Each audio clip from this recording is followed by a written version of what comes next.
सांसद श्री राजेश रंजन उर्फ पप्पू यादव जी ने लोकसभा में माननीय वित्त मंत्री महोदय से आग्रह भी की। वहीं पप्पू यादव जी ने कहा, पूर्णिया में मक्का, माखन, मछली और चाय की खुले फैक्ट्री। बाढ़ से निजात के लिए डैम की हो स्थापना। पूर्णिया में हाई कोर्ट की बेंच और IIT, IIM एवं एम्स की स्थापना हो। वहीं बेरोजगारी को लेकर भी पप्पू यादव जी ने अपील की है, आग्रह की है। जी हां, बेरोजगार युवाओं के लिए बेरोजगारी भत्ता निर्धारित हो। बिहार की बंद फैक्ट्री फिर से शुरू हो। बिहार को विशेष पैकेज मिले। आंगनबाड़ी, ममता, आशा, रसोईया आदि का वेतन बढ़े। पप्पू यादव जी। प्रधानमंत्री आवास योजना की राशि और पेंशन में मिलने वाले 400 रुपया को बढ़ाया जाए। बिहार को GST का 5% हिस्सा इस बार कम क्यों मिला? देश को बनाना चाहिए कि नोटबंदी के बाद कितना काला धन वापस आया। भ्रष्टाचार को खत्म करने के लिए अगला बजट। नोटबंदी के बाद आपने काला धन के बारे में भी जानकारी नहीं दी, कितना पैसे आए उसकी भी जानकारी नहीं दी। जाली नोट में 10 लाख करोड़ से ऊपर के लगभग कितने जाली नोट मनी का बैंक से गैपिंग है उसकी भी जानकारी नहीं दी। कितने पैसे आपने अकाउंट में दिए लोगों को, 15 लाख रुपए आपने, उसकी भी जानकारी नहीं दी। तो हम तो पहले आपसे नोटबंदी, GST के बारे में हम सिर्फ इतना कहेंगे, ये GST बड़े व्यापारियों के चोरी का सबसे बड़ा रास्ता है और मिडिल क्लास व्यापारियों का हिंदुस्तान में एक कपड़े की कीमत है हमारी 200 रुपया और GST भी हम देंगे 200 रुपया। मिडिल क्लास को कितना मुनाफा होता होगा यह भारत सरकार का दिल ही जानता है। हम इस पर कुछ और नहीं कहेंगे। हमारा दूसरा चीज है, अब मंत्री जी भ्रष्टाचार पर कुछ आप अलॉट करिए पैसे को, इसको खत्म करने के लिए। माननीय इस पर एक अलग बजट। पप्पू यादव जी आप चेयर को एड्रेस यह सबसे बड़ा, प्लीज काइंडली एड्रेस, यह सबसे बड़ा इंपॉर्टेंट है। दूसरा चीज, बिहार को 5% GST इस बार आपने कम क्यों किया? ये आपको बताना चाहिए कि बिहार को 5% बजट आपने इस बार कम किया है, वो किस आधार पर किया है? दूसरी चीज, झारखंड का लगभग 1,36,000 करोड़ रुपया आपने GST का आप रोक रखा है, आपको ये भी बताना चाहिए। तीसरी चीज, 400 रुपया कब तक आप पेंशन देंगे? कब तक? ये जो पेंशन जितना दे रहे, क्या कभी आम आदमी का वृद्ध पेंशन या और भी पेंशन, इसको क्या 2,000 रुपया या 1,000 रुपया बढ़ाने की आपकी कोई योजना है या नहीं?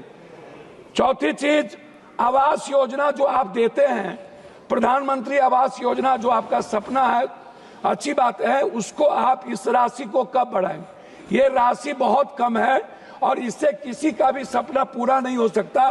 ये राशि गमन हो जाता है। ODF जो शौचालय की व्यवस्था है, इसमें भी राशि बिल्कुल कम है, इसमें भी बढ़ाने की जरूरत है।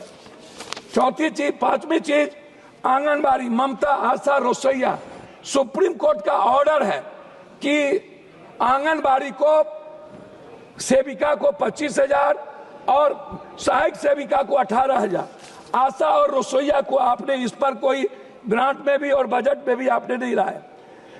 आप कहते हैं आयुष्मान भारत, आप जो पैसा देते हैं उसमें क्या होता है, प्राइवेट अस्पताल वाला 20 लाख 40 लाख का बिल बना देता है, 7 लाख 8 लाख का बिल बनाता है।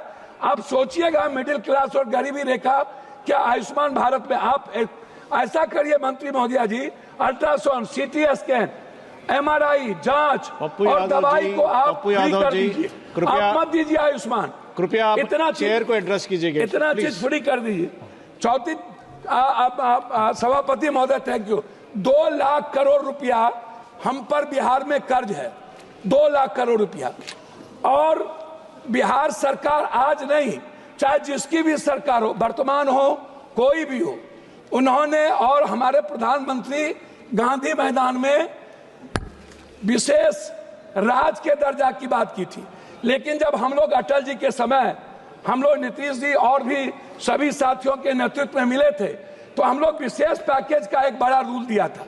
उसमें हम लोगों ने कहा था कि बिहार की जितनी बंद पड़ी फैक्ट्रियां हैं टोटल आप उठा लीजिए, सासाराम से लेकर के और जितने जूट मिल कटिहार से लेकर के जितने चीनी मिल है, सारी फैक्ट्रियां, इसको रिहैबिलिटेशन के लिए आप एक विशेष पैकेज दीजिए।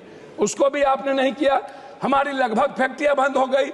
झारखंड में HCL से लेकर के लगभग 43% फैक्ट्रियां, गिरिडीह हो, धनबाद हो, बोकारो हो, स्टील फैक्ट्री हो, लगभग बंद हो गई। तो मेरा है विशेष राज और विशेष पैकेज। जब आप बात करते हैं कोई भी चीज तो जरूर इस बात पर ख्याल रखा जाए कि विशेष राज पर आप क्या चाहते हैं। आप अपनी बात समाप्त कीजिएगा। तो सबसे बड़ी इंपॉर्टेंट है वो है प्रधानमंत्री सड़क योजना।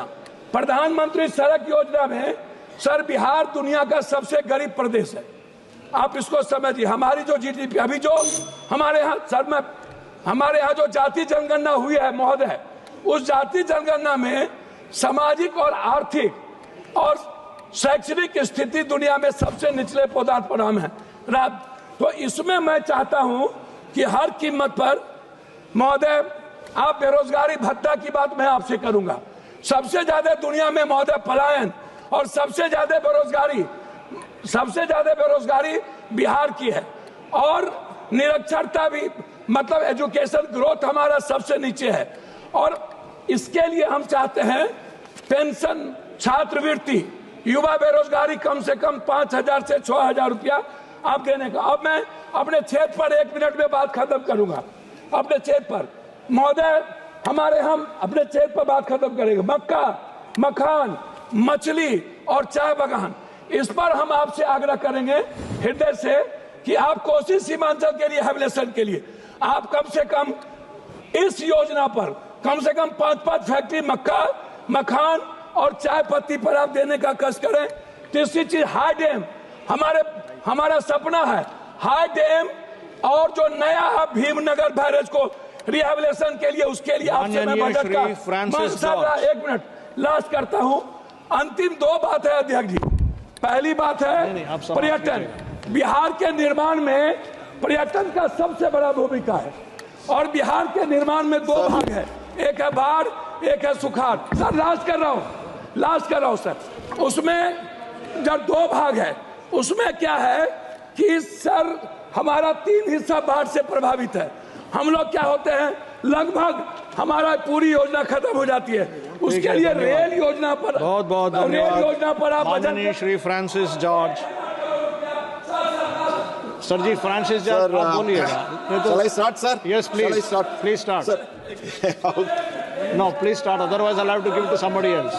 For your support. Sir, 30 seconds. sir, while we discuss the, 30 seconds. what can I do, sir? The game 30 seconds. एक सेकंड problem. एक सेकंड आप रुकेगा।